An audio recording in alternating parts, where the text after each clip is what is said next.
Welcome to another episode of Touring the AFC South. I am your host, Mike Patton, and on this episode, we will be talking the Houston Texans. Yes, those Houston Texans that went to Indianapolis and pulled out the win over the Indianapolis Colts. And with me on this episode, I have someone that is definitely tuned in to the Houston Texans. That would be Mr. DJ Bien-Aime. What's going on, man? Hey man, how you doing, man? Just trying to let the body recover a little bit after a long-ish weekend. I went to the game. I flew out on Saturday, went to the game, flew back Sunday night. I don't know. I played doing all that. So it was just a lot. I had to head to the airport, hop on the airport, send some more emails. Hop on the flight, send some more emails, all that. Then came home, had to go pick up my dog from my dog sitter. So I ain't go to bed till like 1 o'clock, 2 o'clock in the morning. So, but I'm here now. There we go. Hey, always ready. So Yeah, man, gotta stay ready. Yes, sir. Yes, sir. So on this episode, we'll get into the Houston Texans, talk about the expectations, the Colts game, and then the upcoming Bears game on Sunday Night Football. But before we get into that, of course, we got the Get Off Your Chest segment, and I'll probably do this every single season. After the first game, there's always superb material out there for people overreacting when it comes to NFL teams in the first week. You've got Jets fans having a whole spaces talking about the season is over after the loss to the 49ers, which, the 49ers are one of the top teams in the NFL. So, it's not bad to lose to them in the first week of the season. You've got people saying that for the Titans, you've got people saying that it's over for Will Levis. They need to get rid of him now. They need to fire the coach or Jeffrey. They got some people saying that Jeffrey Simmons didn't play well. I'm like, what game were they watching? But and then you do have this take that I wanted to kind of show the people or let the people hear if you are listening. Joe Mixon is the most talented back to ever put on a Texans uniform. I don't know if he's going to have Arian Foster type numbers. I don't know if he's going to have those kind of seasons for 3 years. But when it comes to being gifted, when it comes to lowering the shoulder and just cleaning up shop, when it comes to, hey, the O-line's blocking well enough to get you $120, but you go get $160. Joe Mixon is the most gifted that I've seen in a Texans uniform. Now that's Clint Sterner. He's down there in Houston. He's down there on radio. This is what he's had to say. That's what he had to say about Joe Mixon after one game. Now, true enough, Joe Mixon did do the dang thing on the field. However, saying that after one game that he is the best running back most talented running back to ever play for the Houston Texans, I can't go that far. I get the excitement, but I just cannot go that far. I had to talk about some of these overreactions. To me, I was like, wow, okay. But even 3 or 4 weeks or maybe a few years for Joe Mixon, I don't know. But I just found that quite interesting. The overreactions. I laugh at some of them, and some of them I'm just like, wow, you're going way, way, way too far. Right. Yeah. Nah. It's funny. I'm looking up on my laptop. Arian Foster's first ever start for the Texans, which came at the end of this 2019 season. And against the Patriots, he ran for 119, 2 touchdowns. And then his second start for the Texans the following season, at the age of 23, he rushed for 233 yards with 3 touchdowns. So, and in that year, he led the league in rushing, and I think rushing touchdowns. Well, he led the league in rushing, rushing touchdowns, all that. And it's funny, it was in a similar scheme because, it was under Gary Kubiak, who runs kind of that West Coast Kyle Shanahan scheme. And, Bobby Sloak runs that similar offense. So it's like, hey, you got to be pretty talented to get 230. You know what I mean? 230, especially back then where, running football was a little bit harder because there's more of a commitment to it, more of a commitment to stopping the run, more of a commitment to running the ball because it was just more emphasized in the early 2010s. So, yeah, I can't go that far, because again, Arian Foster from 2010 to 2012 had 4,000 yards. He rushed for 4,200 yards and 41 touchdowns in a 3-year sample in a 3-year span and made 2 All-Pros. So I'm just, I can't. You know what I'm saying? So We'll see though. You know what I'm saying? You know, we'll see. So definitely, we shall see. And you know, I always have a good time watching some of these takes, man. I mean, I'm in some of these chats, and some of these fans don't know I'm in the chat. I'm sitting there looking at some of this stuff, and I'm like, wow, this is amazing. Just listening to the buffoonery sometimes. Man, it's crazy. It's crazy. But what's even more crazy is the way that the expectations are on the Houston Texans this season. I mean, they go from last season, no one expecting them really to go to, you know, the playoffs, let alone win the division. They win the division, win a playoff game. They unfortunately fall to the Baltimore Ravens, but did a lot of great things last year. And then this year, of course, they're the it team. Everyone is picking them to go far in the playoffs. Well, everyone that I know, as I would say, and everyone's definitely picking them to win the AFC South. So with that being said, how was the camp different this year under D'Amico Ryan compared to last year? You know, with the different feel, maybe because they weren't expected to be where they were last year, and this year everyone expects them to be where they were last year, maybe further along. Yeah, I would say last year. I mean, this year was honestly training camp was kind of boring. The cover kind of boring, because a lot of their storylines they can't be addressed until the season gets here, right? Because you want to see, okay, how does Stephon Diggs flow into the offense? How does Joe Mixon flow into the offense? Well, Joe Mixon didn't practice for the first 3 weeks as he's dealing with a soft body injury, so you couldn't assess that. And then you had Stephon, and he's making plays, right? And like the offense had its clunkiness at times, but it's training camp. Like defenses sometimes will get the offense sometimes will get the defense. So you can't really, unless like it's glaring, you can't really assess that. So like a lot of the storylines and things that people want to know could not be answered to the season actually got here. Where last year, right? You could talk about how Will Anderson looked in practice. You could talk about how CJ looked in practice. They were rookies. That's what the storyline was. You could talk about how does Derek Stingley look in this system going in year 2. You could talk about that. How does Nico Collins look? How does Tank Dell look? Because, you kind of needed some type of – they were part of the anticipation going into the season. And the training camp, you got to track that. Where this year, what the storyline for the Texans is, what can they do in January and February, right? Probably February, but late December, January, right?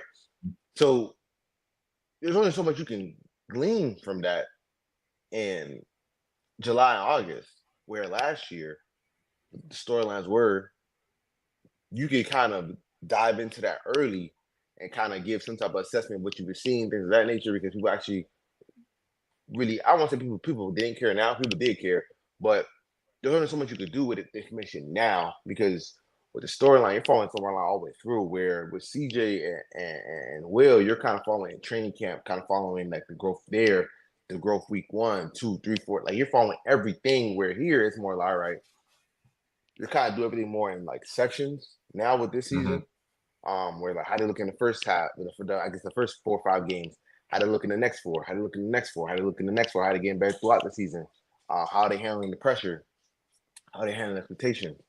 So I think that's the biggest difference. Is training camp was pretty boring because there wasn't like there's barely any camp battles, right? Like coming in was all right, who's gonna be cornerback number 2?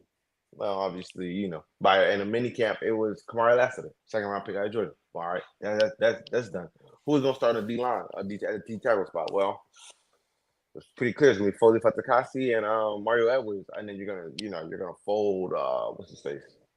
The Nico in there, but obviously he got suspended. But you had that. Like it got to the point where people were arguing running back too, like who's gonna be the backup running back. I remember I got in like a long discussion / debate with my homeboy Chance. He's with KPRC, the NBC station in Houston. This man was arguing like top and down, like why whoever is the backup running back matters. And I kept telling him, brother, it will not matter. It will not affect wins and losses. And he really tried to formulate a legit argument over it. So that just shows you how bored Texans fans, Texans media were when it came to discussing the Texans in training camp this year compared to last year. Got you. And just as far as the players, did it seem like they were kind of just a little bit different? Like CJ coming into this year, a little bit different. Maybe a little bit more comfortable. Will Anderson maybe a little bit more comfortable in the system as well. Or did it seem like they were kind of still the bubbly or energetic people that they were, or the leaders that they have been? Yeah. So I agree with the latter. Will didn't practice all of actually all of August, because the Hall of Fame game was, I think, like early August. So Will didn't practice all of August for the most part, because he's dealing with an ankle injury. But so we didn't really see much of him. But CJ's still the same leader, obviously more command of the offense, more responsibility of the offense, kind of go from there. But yeah, like still the same guy. Like CJ's is down there. He's as down to earth as a star quarterback can be. He's as much as one of the guys as a star quarterback could be. And that's why, his teammates love him so much, because he is able to connect with guys across the locker room, no matter their walk of life. And I think that's only going to continue to grow, because that's just who he is as a person. Okay, got you. Well, yeah, I just wanted to kind of get a feel for the Texans, kind of how it was going into the season. But of course, we had that first game, Texans versus the Colts. We're going to get into that and kind of a few things I saw in that game and more right after this commercial break on Touring the AFC South. EBO Beard Butter and EBO Beard Wash are two of the best beard grooming products for men worldwide. They help promote growth, keep your beard moisturized and soft, and enhance your overall upkeep of your facial hair. And with the new promo code MPAFC10, you can get 10% off all these products. Just go to www.etsy.com/shop/EBO Beard Butter. Again, that's www.etsy.com/EBO Beard Butter. And again, the promo code MPAFC10. Again, MPAFC10, where you can get 10% off any products except for beard boxes. So treat your beard better today by going to get these the EBO Beard Butter and EBO Beard Wash.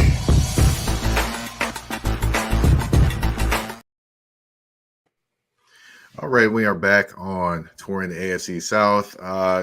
DJ, Texans and the Colts, they pick up where they left off last season, facing each other again. Right. And again, the same result. The Texans win the game. By 2 Now, points. Of course, by two points. Yeah, definitely.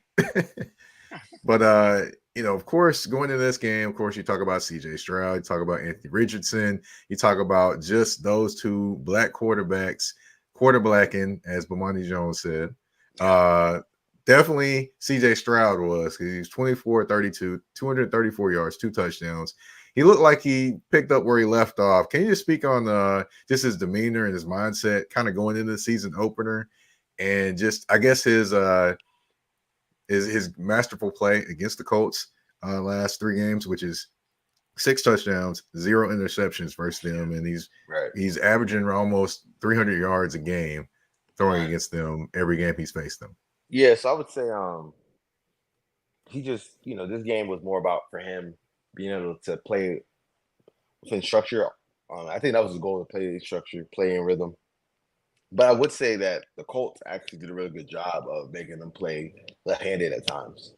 I think that they threw some more like cover 4 at them, some more quarter halves at them. Because there were a lot of I'm sorry, finish my first thought. There was a lot of times where CJ would look one way, it wasn't what he thought it was going to be, and then he had to kind of look elsewhere and then try to create. And there was a lot of times, man, where Gus Bradley was calling some really, really good defensive calls on the D-line, some good stunts, some good games up front. Because I think a couple of their sacks came off of stunt pressures, And there's a lot of time where the D-line was able to get to CJ.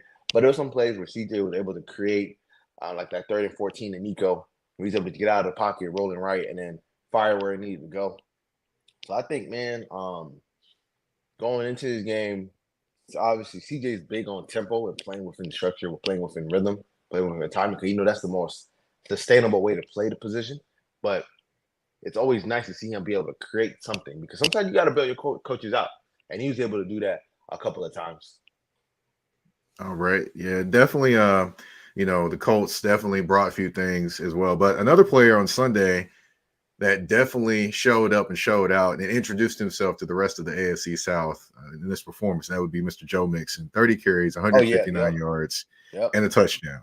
What did you think of his performance and just the way he finished runs? I mean, he was just running through Colts defenders when he was finishing his runs on Sunday. What did you think of his performance and what this could mean potentially for the Texans as an offense? Yeah, I would say, man, with Anthony Richardson, I'm watching some Anthony Richardson film right now. Joe Mixon, my fault. Just watching his vision, him being able to set up blocks, him being able to get skinny through some of the tracks, him being able to replace guys that over pursued, like replace defenders that overran their gap, and just replace them and ran through that gap. Like his vision was, the Texans last year, the only guy that had a lick of vision was Devin Singletary, but Devin Singletary, talent-wise, was getting everything he could out of his physical ability. Where Joe Mixon just has more physical ability. He's just as fast as Devin Singletary, maybe if not faster, and he's bigger, so he can really run through arm tackles a lot better. So watching him, man, it was like he really could have had 200. There was one play where he got tackled down the sidelines going left. It was like an outside zone. Where you got up the sideline and someone like arm tackled him and clipped his leg. If that guy ain't getting him, it might have been like maybe a house call or maybe 40-50. But watching Joe Mixon play and make the plays that he did, that kind of allowed the Texans to settle in because their passing attack was kind of clunky at times, right? Because as I said, like some of the disguise looks, forcing CJ to be a little bit more off script, and some of the stunts on the front that was getting to CJ because he got sacked 4 times. They used pressure almost 40% of his dropbacks, but a lot of those pressures weren't because the O-line was getting whooped immediately. A lot of that was because he was holding the ball. So it wasn't like Downset Hut pressure in his face. It was more like Downset Hut. What he sees isn't necessarily there or what he thought it was going to be. So he's trying to scan and trying to find something else, or maybe he's checked down and now the pressure is there. So a lot of that was, coverage causing pressure, forcing him to hitch. So the fact that they had Joe Mixon to lean on to kind of help him get through that little funk in that rough patch allowed them to stay efficient, stay on task, stay on schedule, and score 29 points. Because in my opinion, right, if not for a couple of big plays that the defense allowed, the Texans win by like 20 plus, right? If it's not for the block punt, I'll give the Alex, maybe the blown coverage to Alex Pierce just in the first quarter. There's another one, a 54-yard touchdown, and another like deep pass that was over 50 yards. If not for those plays, man, because it's really like those 4 specific plays. If not for those plays, like the Texans win by double digits, honestly. So, but having a guy like Joe Mixon, when the game got tight, they could lean on to ice the game at the end of the game and to keep the offense on track when the momentum is starting to shift and swing, Right. So, we can't talk Houston Texans and not talk their defense as well. So I want to kind of switch over there. The running game, I was concerned that, Danico Autry is a solid guy in there and stopping the run. And of course, you have a guy, Mario Edwards, who's traditionally probably been a defensive end, playing defensive tackle. And you have Fotukasi in there playing as well, which some Jacksonville fans are not very high on him because they thought he was terrible against the run. But really? They thought Fotukasi was terrible against the run? They thought he was bad. That's the main thing he does. That's his calling card. Oh, I know it, but I'm just telling you what some Jacksonville fans told me. Now, I didn't say I believed it though, but that's what they necessarily told me. So, in this game, they run for 104 yards. The Colts do. However, Jonathan Taylor, 16 carries for 48 yards. Most of that running was Anthony Richardson. So in this game, what can you just say about the running? I mean, the run stuffing ability of this Texans team. This is without Danico Autry there, who will be here after 6 games.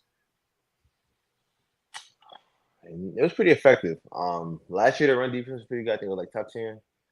So like this scheme lends itself to being able to really stop the run because you preach guys getting off the ball and getting knocked back. But I think that having guys like Foley, having guys like Will, Daniil, guys that are really like good at stopping the run, Mario, that play a big factor Aziz, Jalen Petrie. Like these guys are guys that I love being able to get to the ball carrier. So I think that I wasn't actually surprised. AR was gonna get some of his. Some of it was, creating. Some of it was read option. It's week 1, so you don't necessarily know when to expect this, when to expect that. So also, they actually did a really good job at containing a run game overall. Like if you told me they was gonna hold them to under, I believe, because I think if you told me they were gonna hold Jonathan Taylor to under 50 yards rushing, that's a win. Cause they have him 48 on 16 attempts. Because that's if you're playing the Colts, if you can limit Jonathan Taylor,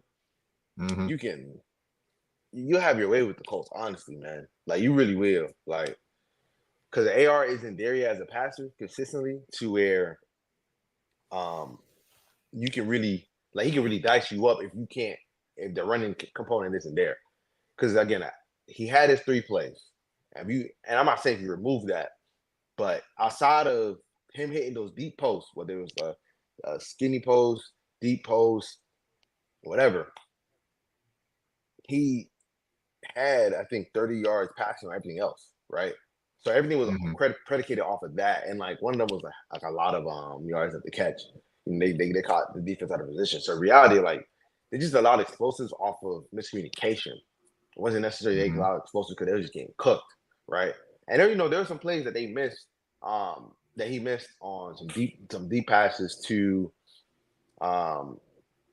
A.D. Mitchell because the Texans were trying to play catch technique and they just kind of countered.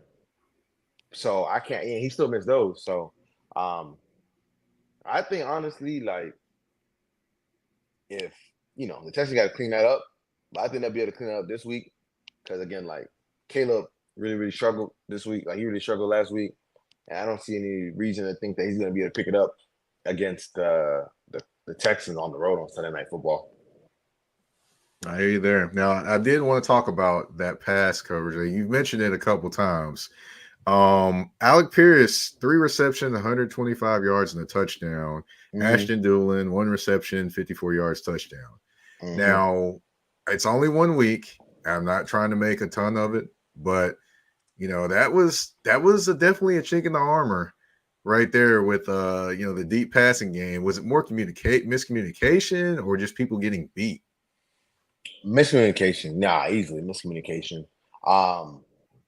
Like I think on the one to Alex Pierce to get things started, I think you just needed Jimmy to get deeper. You know what I'm saying? Like Jimmy, sometimes what Jimmy does, he kind of dares the quarterback to throw it. Sometimes he like instead of like just respecting the fact that they could go up top, sometimes he'll kind of like squat and not necessarily like get deep immediately, which is understandable. Because sometimes like he'll turn and then look at the guy, and obviously Jimmy, like he's not a spring chicken anymore. So if it's even, he's leaving. So I think that's just something that they gotta correct a little bit. In that regard, I think that the second one was I would say was just a good play call because it was basically like a dagger concept. And they kind of cleared a lot of space out with A.D. Mitchell running that vertical. They cleared everybody out because he has speed. You got to respect it, right? And I think they were in quarters. So since they were in quarters, actually not that. I think they were in 2. So once they cleared that out and they got into that space behind the linebacker, it was off to the races because they were basically in cover 2. So that's like the void in that defense. So if you can hit that space, you're off to the races. You're off to the races because that corner on the other side, because it was basically a half read concept.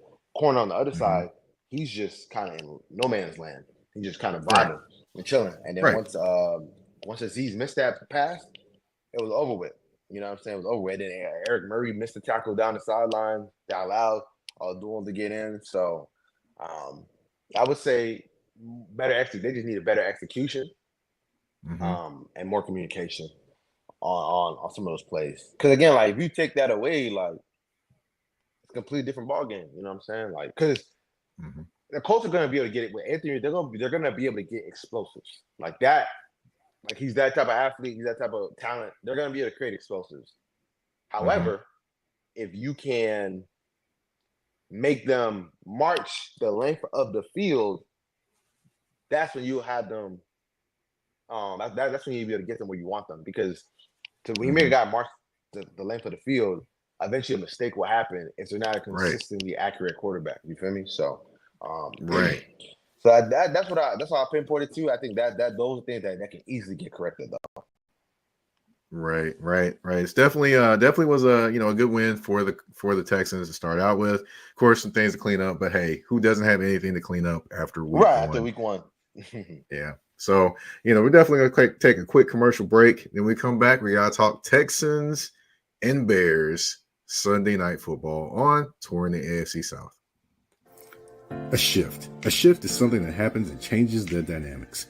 And that's what happened when Garrett Logistics was born. After 10 years as a sales pro in the logistics world of sporting goods, John Garrett decided to pivot to the world of freight and start a brokerage. So you're saying to yourself, why trust Garrett Logistics? Well, Garrett Logistics helps shippers improve overall workflow, along with increased on-time pickup and delivery percentages. Last-minute loads, multi-drop pickups, and more are part of the services with Garrett Logistics. They're available Monday through Friday, 7 a.m. to 6 p.m., and Saturday, 8 a.m. to 12 p.m., all times Central Standard Time. So give them a ring at 615-400-8484. That's 615-400-8484, or you can email them at john@garrettlogistics.co or visit their website at garrettlogistics.co. Garrett Logistics, where the motto is, it's not just freight to us, it's your business.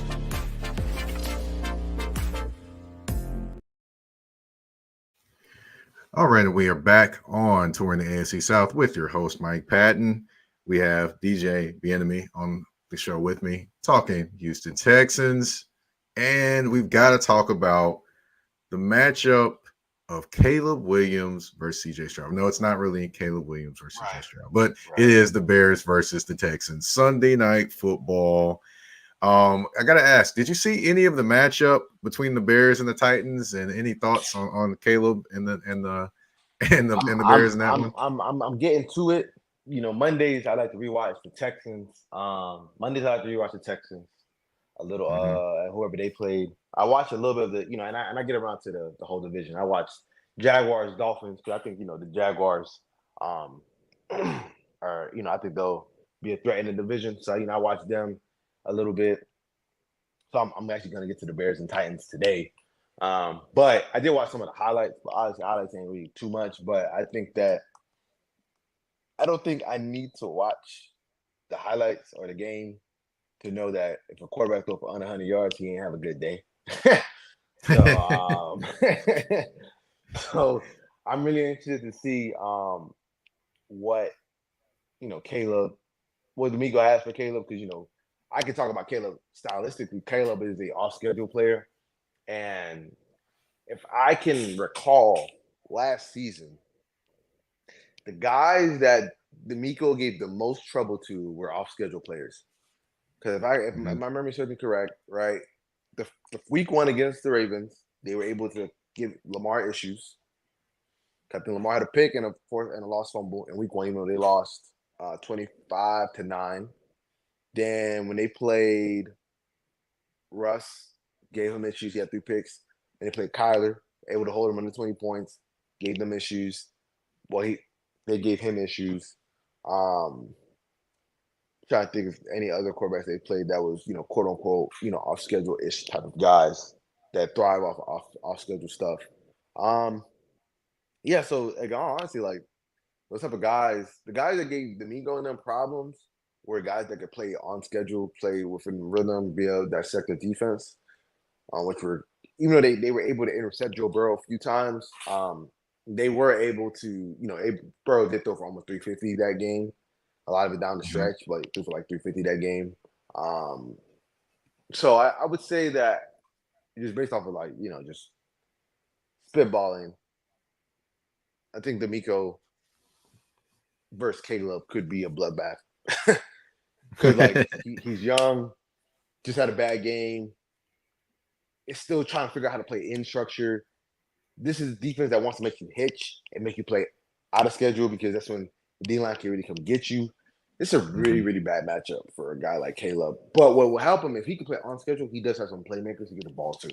So it's gonna be interesting to watch that all play out.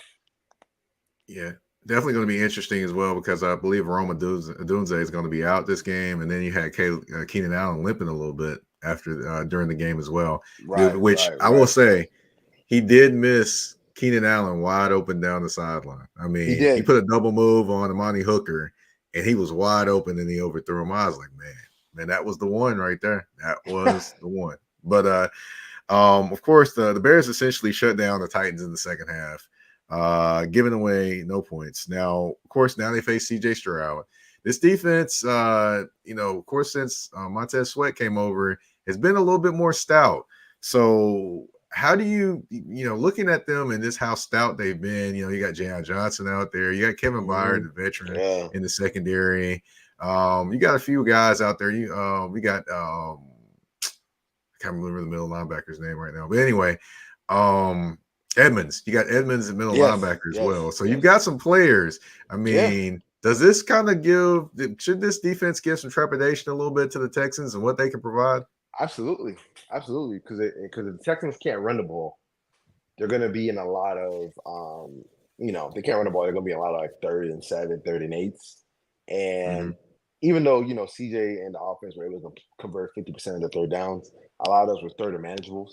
And obviously, CJ had a couple of wild throws to Nico on 3rd and 11 to almost ice the game, and 3rd and 14 to get it to Nico. But you can't live in that. And a lot of, if the disguises Gus was giving CJ some issues, imagine what, Eberflus, who has better defensive players across the board, could do. You know what I'm saying? So I think we could be looking at a low scoring game. Like, I know we have the names, the offensive pieces. People think, man, it's gonna be really good, but I think it's gonna be a showcase for the defense on both sides, being able to make a lot of plays, and really keep. It's gonna really be like, which quarterback makes the least amount of mistakes, right? Because there's some games where like one quarterback can make a lot of mistakes, or not, a lot of mistakes, have a kind of turnovers, things of that nature, and like his team can still do enough to get the win or still be able to put up points. But I think this is going to be one of those games where if whoever makes more mistakes is really going to put the team in a bad position, because both of these defenses can take the ball and then do something with it, right? We saw the Bears. They were able to get a block punt, take it to the crib, get a pick six, get another pick on Will Levis to kind of seal that game. So the game can kind of flip quickly. Because again, if it's a high scoring but you make a couple of mistakes, it's fine. If it's low scoring, those mistakes can cook you. You know what I'm saying? So that's kind of where I'm at in this matchup. I think it could be really, really. It's gonna be me. I love defense, so it's gonna be fun to watch the defensive chess match from D'Amico to Eberflus. Definitely going to be something to watch. Another thing to be watch is the Texans secondary. Now, like I mentioned, it was only 1 week. There were some miscommunications. Things happen in the first week of the season that probably won't happen by week 10. But, of course, the Bears do have DJ Moore and Keenan Allen at wide receiver. So those guys are some pretty consistent veterans. So is there any kind of trepidation there, compared to what happened last week, if those same mistakes rear their ugly head against DJ Moore and Keenan Allen? I don't know if they'll rear their head again. But I think that they're gonna try to do the same thing. They're gonna try to attack their safeties and put their safeties in a bind. I think that is 1,000% a possibility. They are going to try to attack their safeties and make their safeties cover, because D'Amico runs a lot of cover 4. like a lot of cover 4, and a lot of quarter half, and a lot of cover. And he ran decent amount of cover too. Like again, even the deep shot last week to Alex Pierce, not for the touchdown, but the one that got them into scoring range with like 4 minutes left when it was 29-20. It was in cover 2, and Alex Pierce was able to get by Jimmy Ward and it became a jump ball. So, man, I think they're going to try to find ways to attack their safeties. Ethan, they're going to try to attack their safeties. So it's going to be, man, it's going to be interesting to watch that battle play out. So I don't even necessarily think it's going to be like corner versus receivers. It's going to be really their receivers versus their safeties, because I think they're going to try to put their safeties in binds, kind of avoid Stingley and avoid Kamari, mainly because unless they think that Kamari and Stingley are going to play a lot of catch technique again. But I think the only reason why, if they think that, then I could see them trying to hit Stingley and Kamari with some double moves down the sideline. So it's really going to be a chess match when the cornerback's going to do catch technique. If the Bears can have something to prepare for that, to be able to exploit that. If not, being able to find ways to attack the safeties, because again, like copycat league, the safeties are a liability right now. Pure point blank, right? Like you can't give up what you gave up throughout in the past game. Those, because funny, like explosive is by definition according to NFL coaches like 18 to 20 yards. That's in through the air. That's what they view explosive. Rushing 12 yards. Giving up 3 50-plus yard catches is insane. I get it, it's week 1, but golly, bro, that's crazy. Right. And it's not like it'd be different if you gave it up to like Justin Jefferson or Tyreek Hill or CeeDee Lamb. You gave it to Alex Pierce and the other bull, Jonathan Doolan. Doolan, yeah. Like that's who you gave it up to. These are better receivers. You know what I'm saying? Now, granted, both of those guys do have speed, so that could play a factor into it. But it's gonna be. I'm really curious to see what the adjustment is to trying to help his safeties. Do you start Kalen Bullock more? Do you switch and put Jalen Petrie back at safety, and you put Jimmy Ward in the box? Because teams are gonna keep going at Jimmy. Because people were going at Jimmy last year, people are going at Jimmy now. So I think they're gonna make a decision. Do you go from putting Jimmy back at nickel, what he played in San Fran towards the end of his tenure, and put Jalen back deep and live with Jalen's gonna have some bonehead plays, but at least he's more athletic? Or do you continue to ride it, or do you just put Kalen Bullock in, check out Eric Murray? Eric Murray, yes, he did. He should have made that tackle down the sideline, but he didn't give up too many explosives, right? Like he wasn't being targeted. Jimmy was clearly being targeted, so I'm interested to see what they do to try to combat that, because I think every team will try to go at their safeties now, and that was one of my concerns going into the season. Like I didn't like the D tackle room in terms of rushing the passer, and I did not like the safety room in terms of being able to stop the D, and I didn't like the safety room. So I mean, it's gonna be a fun to watch. Definitely. I mean, you had some of the same concerns I did about the Texans, because I know plenty were talking about the offense and the weapons, but I was like, okay, hold on, they still got to play defense, and the D tackle room and the safety room was definitely some of my concerns. Especially, look up and then they giving Jimmy Ward an extension. I was like, oh, I didn't expect that one. That one threw me off a little bit. Yeah, no, for sure. Yeah. So, well, it's going to be a good watch this week. Sunday Night Football. That'll be the Texans and the Bears for the world to see.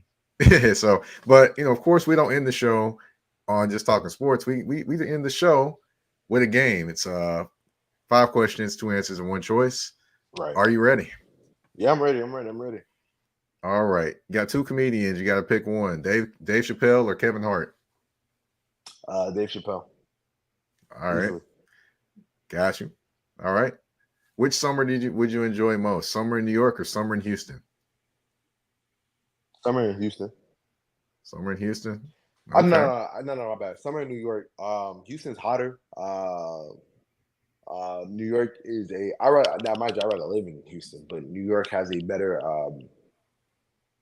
Houston. Summer in New York feels like summer Like feels like, oh, it's the summer, we're gonna be outside, we're gonna be doing this, we're gonna be doing that. Not saying you can't do all these things in Houston, but Houston for the most part, it's all right, we're going to just go to brunch. Where in New York, I feel like there's just a little bit, you can feel like you're more outside. Where in Houston, you're outside, it's just either you're at brunch or you're at the club or something. Got you. Now I will tell you this though, one place for the summer you might want to try visiting one time. Yeah, that would be Toronto, man.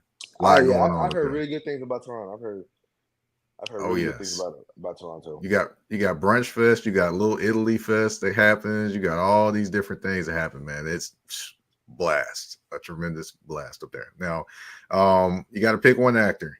You taking Denzel Washington or you taking Samuel L. Jackson? Denzel, easy. Denzel, okay. All right. No discussion for me there. Got you. Okay. You got one quarterback. You taking Joe Burrow or Lamar Jackson? Lamar. I think Joe Burrow is slightly overrated. I think that, the playoff run that he had in 2021 was more like he got too much credit for it. Cause I think it was a lot more team run. Defense played out of their mind, especially in that second half against the Chiefs. And in the first game against the Raiders, where they held under 20 points, and when and they caught the game ending interception. And against the Titans, they caught 3 interceptions on Tannehill, they were the number 1 seed, and they had been playing really good football, and they caught 3 interceptions on Tannehill. And obviously against the Chiefs, Powell had his worst thing ever. You know what I'm saying? Then next year, they almost lose to the Ravens. Tyler Huntley doesn't if he doesn't extend the ball and that gets returned for 6, they might lose that game. And then next week they play the Bills, who the Bills were on. There was a lot going on from an emotional standpoint. Damar Hamlin basically died and came back to life. Like they were emotionally spent, and you could tell that they're emotionally spent because the week before that with the Bills, they almost lost to the Dolphins with the 3rd-string quarterback and Skylar Thompson. So that game, like that matchup was a team that was kind of running on fumes. Like I talked to players from that run, like they were spent emotionally. Because it's the Bengals jumped out 14-0, and it wasn't like they did much after that, and the Bills just couldn't get anything going, and it was what it was there. I think they ended up winning 27-10, so it wasn't even like they went ballistic. So I'm gonna go Lamar. Burrow is a little bit overrated to me. That's not discussion for another day. When it comes to how we talk about quarterbacks in the media, that's a discussion for another day. Oh yeah, man! I definitely would love to have that discussion with you, man, because I totally get where you may be going. You already know, man. Now we've got a wide receiver battle. I know where you might go with this one, but I took it to the NFC East. I got AJ Brown or CeeDee Lamb. Which wide receiver would you take? AJ Brown. Okay. Oh, okay. I expected maybe CeeDee Lamb one on that one, but hey. I lied. Okay, AJ can consistently, they both were great, both elite. I'm always gonna lean with the guy that does most of his work on the outside. That can be inside and outside, and does a lot of work on the outside. Because he's going against the better corners. So I'm always going to lean with that guy. Not saying CeeDee Lamb don't play outside. He does, but he plays a lot of his damage from the slot, which is why AJ Brown most time, when the tweet was posted of like AJ Brown or AJ was like, no disrespect to CeeDee, but it's different when you play in the slot versus outside. So I'm going AJ. Yeah, a lot more press coverage you're going to see on the outside. A lot more different coverages in general you're going to see outside as opposed to the slot, for sure. All right. That's 5 questions, 2 answers, and 1 choice. You're off the hot seat. We have reached the end of the show. If you can, tell everyone where they can find you on social media or, what all articles you are currently working on, or if you can tell us what all you're working on. I'm I got a few stories coming out about CJ in year 2, but you can find a lot more work on ESPN.com under the Texans blog or on Twitter at DJ Bien-Aime. All right. And of course, I am the host of Touring the AFC South, Mike Patton. You can find me on the artist formerly known as Twitter at Mike Patton82. That's MikePatton 82 on the artist formerly known as Twitter. Word to Prince, of course, the artist formerly known as Prince. Of course, you can find me on Instagram and Threads at that's THA, not THE, _general_MP. And you can find Touring the AFC South on the Mike Patton Sports Network, Mike Patton Network. Also, you can find it on Spotify, Apple Podcasts, Google Podcasts, iHeartRadio, Amazon Music, you name it, we are there. Thank you all for tuning in to this episode of Touring the AFC South. We're out. Peace.